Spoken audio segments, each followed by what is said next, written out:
This was Kevin Stefanski pretty much declaring public war on Shedeur, or at least Cold War on Shedeur, because he won't even speak Shedeur's name in these interview sessions.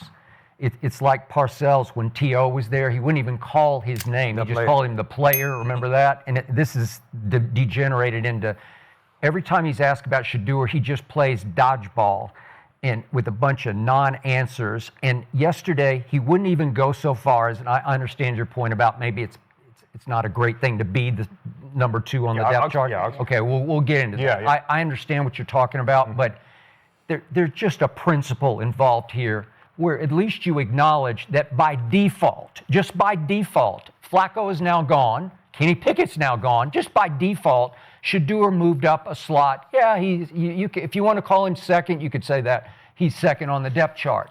I guarantee you Bailey Zappi is now, and they're not putting it up on the website depth chart, but Bailey Zappi's second on the depth chart. I guarantee he'll dress at Pittsburgh, and he will be second in command at that position. And this is Kevin Stefanski showing you once and for all, I didn't want to draft him. I don't like his attitude. I don't like his presence on social media.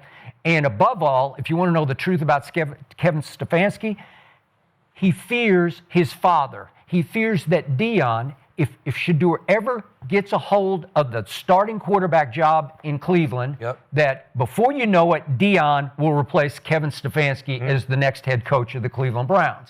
Because Jimmy Haslam loves Deion Sanders. And I love it that Haslam loves Dion. They did have a big dinner with Shedeur and Dion before the draft. And if Shedeur's ever going to get a shot here, it's only because Jimmy Haslam steps in and puts his foot down, and he's going to probably have to fire Stefanski because Stefanski is now saying, over my dead body will Shedeur get a shot with this year's Cleveland Browns. That's what he's saying to you because he's got no use for him or his father or the way he handles himself.